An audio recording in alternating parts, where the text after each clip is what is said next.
to be talking about calming signals today. I'm going to be talking about a bunch of different things. That includes calming signals, how horses use them to communicate what they feel and what they mean. A lot of my followers already do a lot of positive reinforcement, and that is super cool, so I think they're very aware. But for those of you just starting to learn more about horse body language, this could be very interesting to you and shed a lot of light into what your horse is thinking and feeling. Emotions are super important, and I'll be talking about that in upcoming videos, but for now let's just do some calming signals. Okay, so calming signals are behaviors and things horses do to sort of be polite and appease the stimuli. So that could be a scary object, that could be another horse, or that could be a person. So say, hey, I don't want any conflict, I am chillax, let's just keep the conflict at a 0 or at a minimum. We just want to be chillax. So they don't want to fight. So actually, calming signals are not the only thing that can show us how a horse feels. Also some displacement behaviors, some distance increasing behaviors show us that the horse is uncomfortable or something is bothering them. So it's important to recognize this tension as it rises so that we can minimize it, or so that we can actually prevent going over the fear threshold, in which case the horse is just reacting purely on instinct, so fight or flight. And when you try to talk to them, to calm them down or something, they're already in this heightened state where it's going to be really difficult, if not impossible, to really connect with them and get their attention back on you. So we want to really minimize the risk of horses going into this state. So we need to be observant and make sure that we see what the horse is communicating before it gets out of control.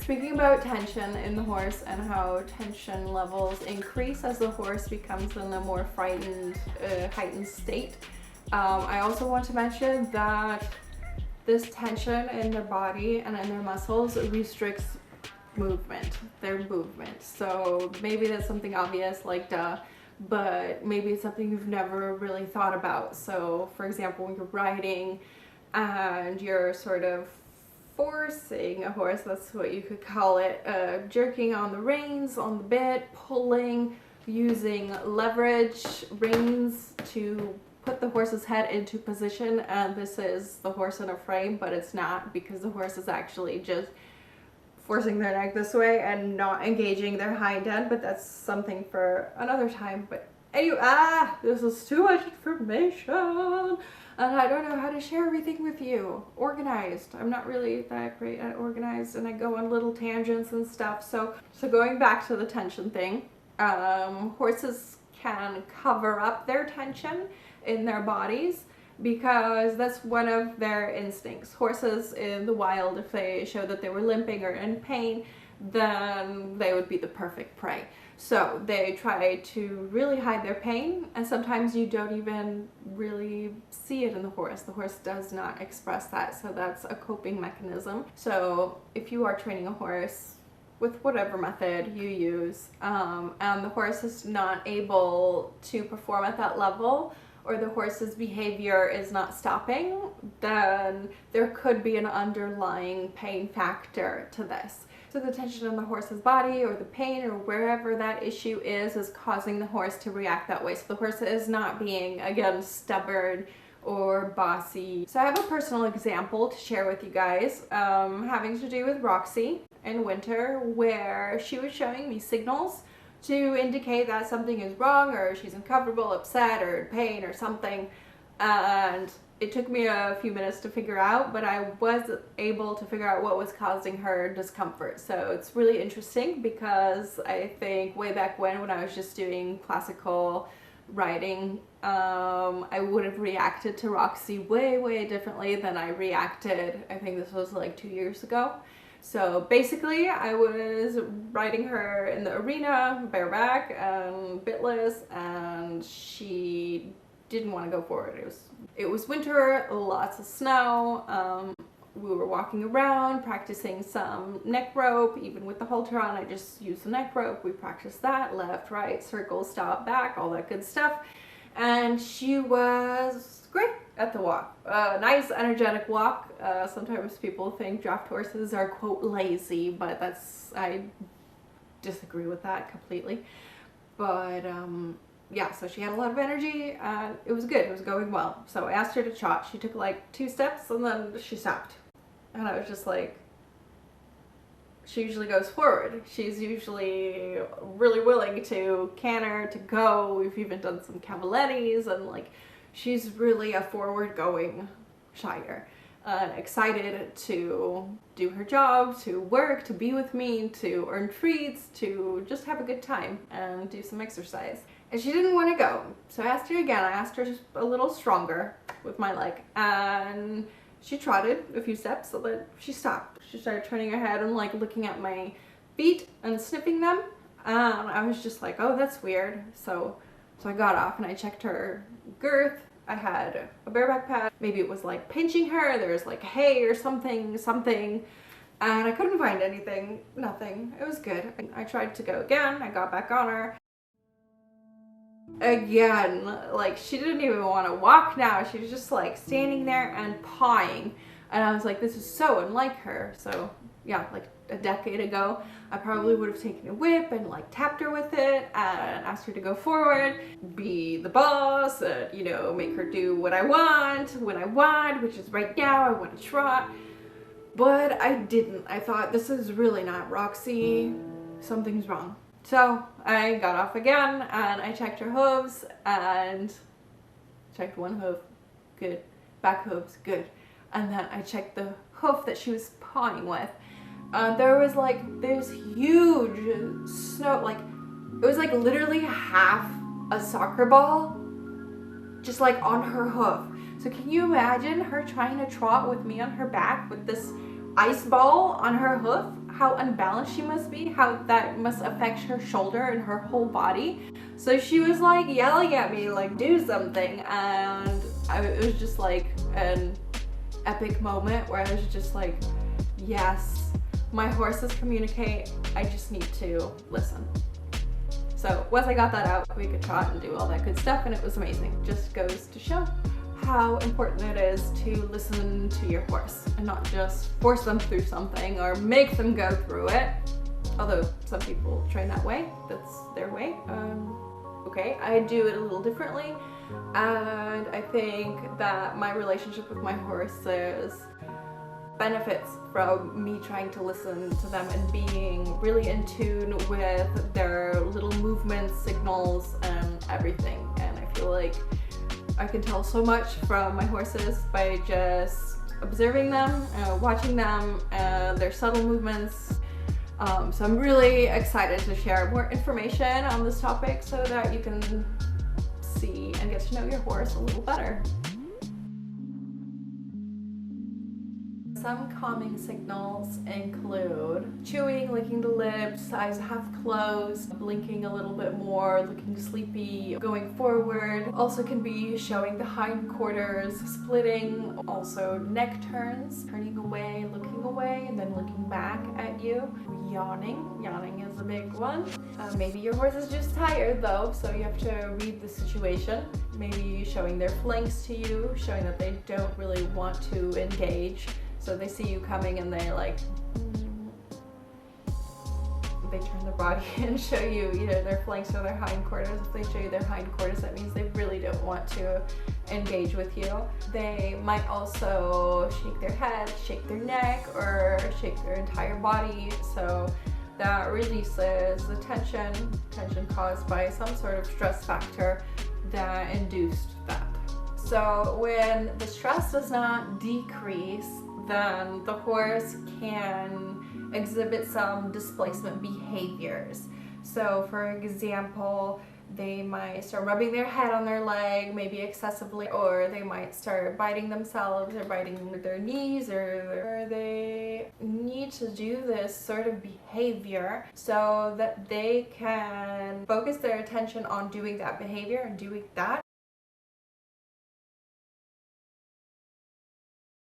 Sniffing the ground, eating excessively, eating really quickly. So sometimes, of course, these grass can be like, ah. They can start pawing. These displacement behaviors are really good information for us because we can see that something stressed out the horse. He started with some licking, chewing, turning his head back, but if the stress is not retreating or taken away from the situation, the horse cannot get away, then displacement behaviors start occurring, and you can see the increase of those behaviors. And when the behaviors start coming in one after another at the same time, like tail swishing, pawing, and shaking their head, then you can see that the horse is really trying to communicate that something is making them uncomfortable. I like to think of displacement behaviors as something horses do to get their mind off of the stress in the situation. So for example, I do a displacement behavior when I am nervous or anxious, and that is I pick around my fingernails. I don't bite them, I just like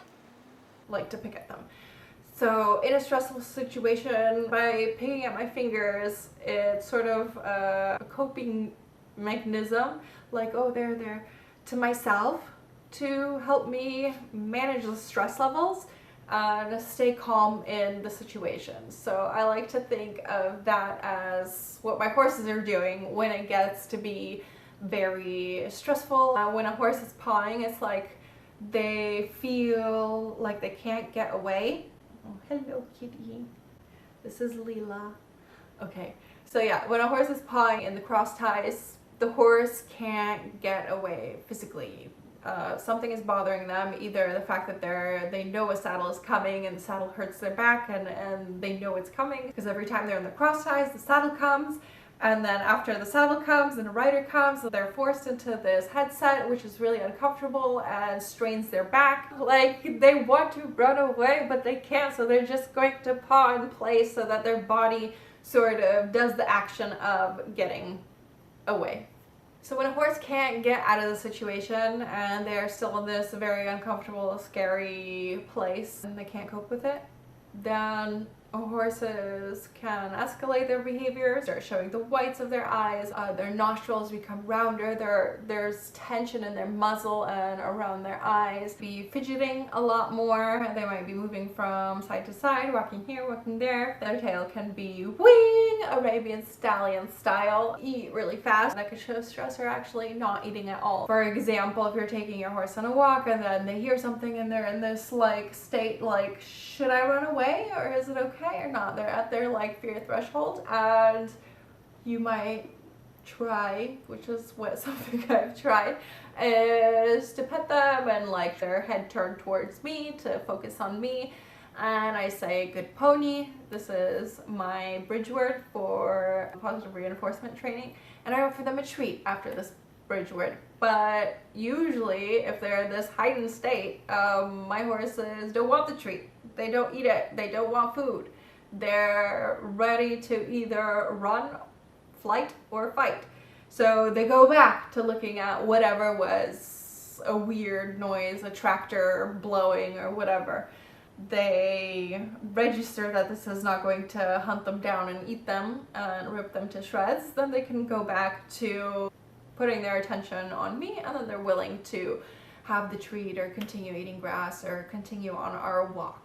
So if the stimulus is bombarding the horse is still in this uncomfortable situation, the horse might practice some distance increasing behavior. So they want this stimulus, this scary thing, this person, to give them space. Like, you didn't recognize all of my calming signals and displacement behaviors. Well, now you're really going to understand what I mean. That can be lashing out, biting, trying to bite you, trying to kick you, actually maybe even kicking you, rearing, attacking, arching their neck. They like puff up and they're ready for attack. So those are a little bit more evident and obvious where you know your horse is uncomfortable. Again, classical trainers might take the position that this horse needs to be taught a lesson, or positive reinforcement trainers or people, maybe if they use negative reinforcement on a lower scale as well, are observant and see this horse needs space. So we're not going to go after the horse with a whip and be like, oh, you tried to buck and kick at me, then I'm gonna teach you a lesson because I'm the boss and dominance and I'm dominant. We'll talk about the dominance theory later because it does not exist, so we won't talk about it right now, but yeah. And yes, they punish the horse for expressing his emotions. And that can be really bad because I had an issue with my horse Brylant where he wasn't really allowed to express himself. And so even if he showed like a minimal expression of any of the calming signals I just said, okay, maybe not like the licking and chewing and stuff, but like pawing, for example, when being brushed or tied to a wall to be tacked up or something like that, then he would be reminded that that's not allowed. We're not gonna paw when I'm putting a saddle on you or hooking you up to a carriage. You're going to stand and be obedient and wait until everything is on you, and then you're going to listen to me when I ask you to go forward. And yeah, so when I got him, he was very, very explosive. So not allowing your horse to show their emotions can cause a horse to be explosive. I had this issue with him in my first year when he was a stallion where he was just like, it seemed all good, but then, for example, I would brush his whole body, everything is great, and then when I went to brush his face, then he jumped on me, basically. He kicked me in the ribs and bit my shoulder, my arm, and I fell into the electric fencing, which was like cherry on top. But yeah, I realized that I was too comfortable. I didn't know him 100% yet, and he still was learning to show me he's uncomfortable instead of just exploding when it becomes too overwhelming for him. So I slowly was able to show him, yes, your emotions and your feelings are valid. Working with him and his anger, allowing him to have feelings and be an emotional stallion really helps me with accepting my own feelings, understanding my own feelings, sort of tending to that inner child of mine from my teenage years where I was very angry, a little bit rebellious, and it was always just like, no, you shouldn't, you can't do that, you need to do this or that. And so in working with him, I was able to open that part up in myself and tell myself, like, I acknowledge your pain. I acknowledge your feelings. I acknowledge that you went through some hard times, that you didn't like it, that it was bad. And then I can accept that and move on. So Brylant has been a big inspiration in lots of my artwork because in working with him, even every single day, every time I like went out to him, I felt like I learned something new, either about him or myself or our situation, and I'll do another video, emotional video on that. But yeah.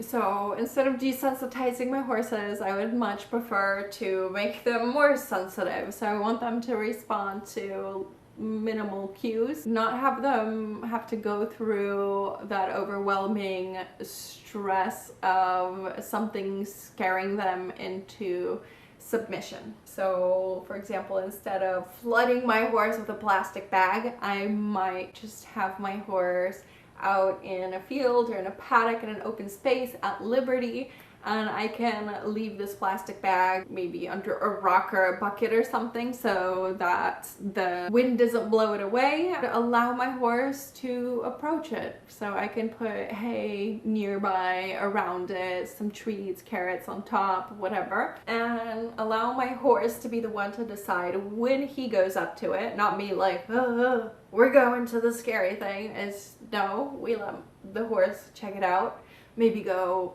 eat grass or do something else somewhere else, and then come back and check it out, maybe walk sort of like in an arch to get a better view of it, get a better look, eventually come closer to it. So you can use positive reinforcement and give your horse a treat and encourage your horse to come closer, but essentially you are allowing your horse to decide if and when he goes up to this. You can start small like that and then eventually pull out like a big black tarp You need to have an open space so that your horse can get away if he feels threatened or fearful of anything. Looking away, calming signal, coming at a curve, being very careful. Good pony. Yeah. Good pony. Touching very quickly. Good pony. Yeah.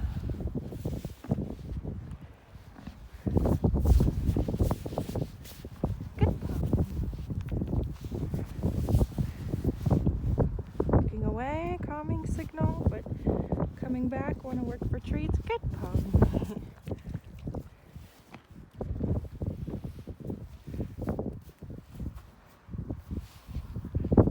It's moving around. Good pony. Good pony. Good pony. Good pony. Yeah, you're being very good. Good pony. Pony. Good pony. Oh, it's moving. How does it feel? He doesn't really like that. You're okay. Yeah. Oh, where are you going? Are you gonna hide behind me? Look at this. Good pony. Yeah, you need to look at it from an angle. Yeah, it's scary. Let's see what he does. Okay. Licking and chewing. Looking at it. Looking at me. Not sure about it. Turning his head away because it's rolling. So scary. He's interested. He could go run over there if he wants, but this rolling ball might earn him some treats. Licking and chewing. Oh my gosh, it's running away really fast. Okay, let's go get that.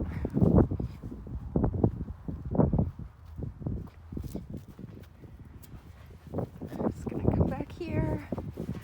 This little safe corner. Okay. Hello. Yeah. Hutch. Okay. Are you gonna come over here? Curve? Okay, so he can see it better. Head lower so he can see it and sniff it better. He's very wary of this. Licking and chewing. I'm just gonna wait here. Good pony. Yeah.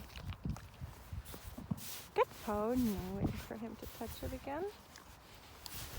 Good pony. Good pony. Yeah. Look at you getting so many treats. Yeah, good pony.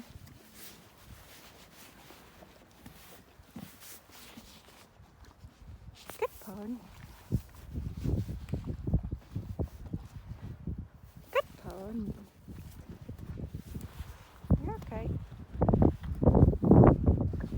That's my shoe. Good pony.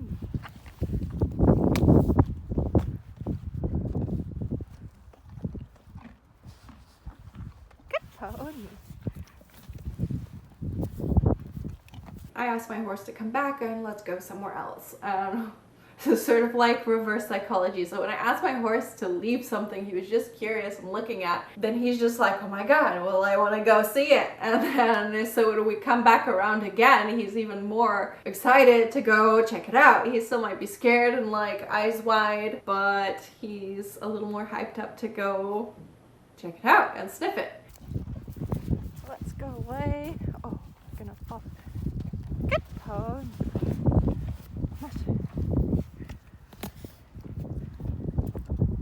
Good pony.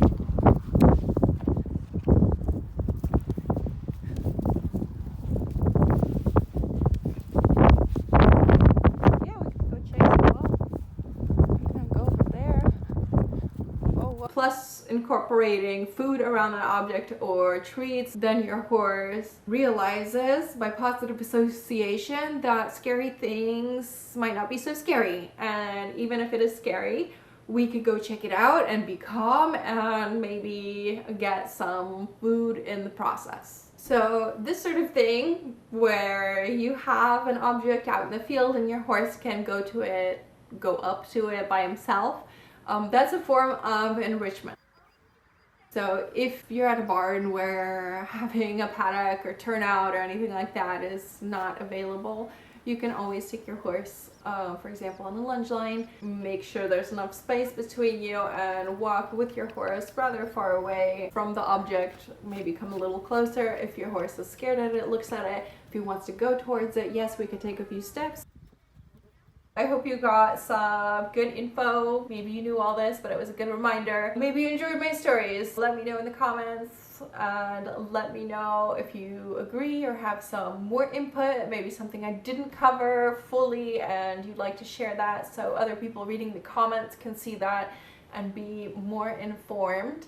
That would be amazing. And also don't forget to follow me on social media. I'll just list that down below. And talk to you soon.